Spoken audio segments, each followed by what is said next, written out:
RBI यानी कि reserve bank of India ने क्रेडिट कार्ड को लेकर मार्केट में नई गाइडलाइंस इशू की हैं और ये नई गाइडलाइंस जो है वो आने वाले 3 से 4 महीनों में इंप्लीमेंट होने वाली हैं। अगर आप लोग क्रेडिट कार्ड के लिए अप्लाई करते हैं या अगर आप लोग लोन के लिए अप्लाई करते हैं या अगर आप लोग क्रेडिट कार्ड का इस्तेमाल कर रहे हैं या लोन का इस्तेमाल कर रहे हैं, मतलब कि लोन की ईएमआईस पे कर रहे हैं, तो आज की वीडियो आपके लिए बहुत ही ज्यादा इंपॉर्टेंट होने वाली है और ये गाइडलाइंस भी बहुत ज्यादा इंपॉर्टेंट होने वाली है, क्योंकि जो गाइडलाइंस है रिजर्व बैंक ऑफ इंडिया ने सिविल स्कोर और क्रेडिट स्कोर को ध्यान में रखते हुए बनाई है और इसी के साथ साथ इन्वेस्टर्स के राइट्स के प्रोटेक्शन को ध्यान में रखते हुए रिजर्व बैंक ऑफ इंडिया ने गाइडलाइंस इशू की हैं। और इस ऑफिशियल नोटिफिकेशन के regarding reserve bank of India की वेबसाइट पर सर्कुलर भी आ चुका है, तो रिजर्व बैंक ऑफ इंडिया की इस वेबसाइट पर जाकर आप लोग उस सर्कुलर को भी चेकआउट कर सकते हैं और डायरेक्ट सर्कुलर की लिंक मैं आपको डिस्क्रिप्शन में दे दूंगा। लेकिन रिजर्व बैंक ऑफ इंडिया की गाइडलाइंस में 5 इंपॉर्टेंट चीजें हैं जिनके बारे में आपको पता होना ही चाहिए। सबसे पहली बात तो यह है कि जब भी कोई भी बैंक या एनबीएफसी आपके सिविल स्कोर की इंक्वायरी करेगा या तो आपको क्रेडिट स्कोर का पता लगाने की कोशिश करेगा, तब यहाँ पर भी जितने बार भी क्रेडिट स्कोर को पता लगाने के लिए बैंक या एनबीएफसी आपकी फाइल को लॉग इन करेंगे। और जैसे कि आप स्क्रीन पर देख सकते हैं कि ये वो 4 कंपनीज हैं जहां पर आपको पता चलता है आपके क्रेडिट स्कोर के बारे में। अगर मार्केट में कोई भी बैंक या एनबीएफसी आपके सिविल स्कोर की इंक्वायरी करेगा क्रेडिट कार्ड इशू करने के टाइम पर या लोन सैंक्शन करने के टाइम पर, तो ये रूल मैंडेटरी हो जाएगा कि जब भी कोई बैंक आपके क्रेडिट स्कोर को चेक करने की कोशिश करेगा तो यहाँ पर आपको बैंक की तरफ से मैसेज आना चाहिए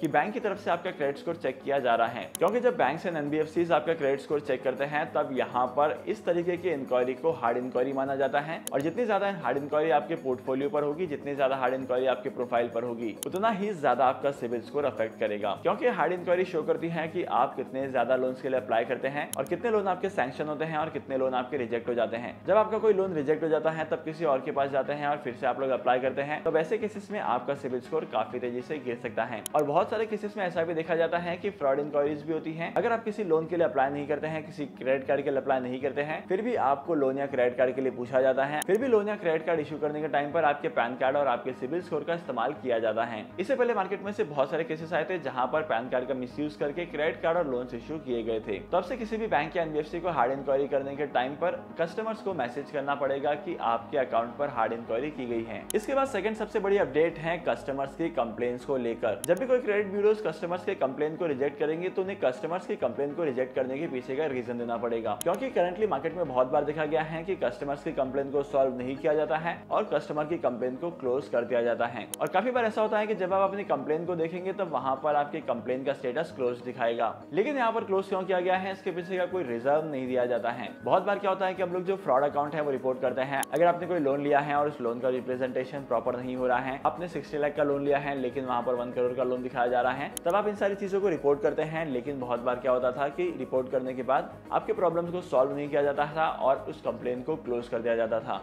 लेकिन अब से सिविल ट्रांस यूनियन या कोई भी क्रेडिट ब्यूरो है उसे कंप्लेन को कैंसिल करने के लिए या कंप्लेन को क्लोज करने के टाइम पर उसका रीजन देना पड़ेगा। तो इसकी वजह से फायदा क्या होगा कि कोई भी कस्टमर का जो क्रेडिट स्कोर है वो इतना ज्यादा तेजी से नहीं गिरेगा, क्योंकि डेटा के मिसरिप्रेजेंट करने की वजह से भी मार्केट में बहुत सारे लोगों के क्रेडिट स्कोर कम या ज्यादा होते हैं। ज्यादा तो नहीं होते लेकिन बहुत सारे लोगों का क्रेडिट स्कोर गिरने लगता है। इसके बाद रिजर्व बैंक ऑफ इंडिया ने तीसरी गाइडलाइंस इशू की है क्रेडिट रिपोर्ट को एक्सेस करने के लिए। करंटली अगर आप लोग मार्केट में देखेंगे तो करंटली मार्केट में जितनी भी क्रेडिट रेटिंग एजेंसीज हैं, मार्केट में जितने भी क्रेडिट ब्यूरोज हैं, इन सारी वेबसाइट पर आपका क्रेडिट स्कोर तो दिख जाता है लेकिन आपको क्रेडिट रिपोर्ट नहीं दिखाई देती है। अगर आपको क्रेडिट रिपोर्ट को एक्सेस करना होता है तो आपको क्रेडिट रिपोर्ट को एक्सेस करने के लिए एडिशनल पेमेंट करना पड़ता है और चार्जेस पे करने के बाद ही आपको क्रेडिट रिपोर्ट दी जाती है। तो रिजर्व बैंक ऑफ इंडिया की इस नई गाइडलाइंस के बाद से जितने भी मार्केट में क्रेडिट ब्यूरोज हैं उन सभी क्रेडिट ब्यूरोज को कस्टमर्स को एक रिपोर्ट फ्री में इशू करनी पड़ेगी। 1 साल की एक रिपोर्ट फ्री में कस्टमर्स को देनी पड़ेगी ताकि कस्टमर्स को पता चले कि इनका डिफॉल्ट कहाँ हो रहा है, प्रॉब्लम कहाँ पर है, किस तरीके से रिप्रेजेंटेशन किया जा रहा है। क्योंकि ये सारी सर्विसेज पेड होने की वजह से कस्टमर्स एक्सेस नहीं करते हैं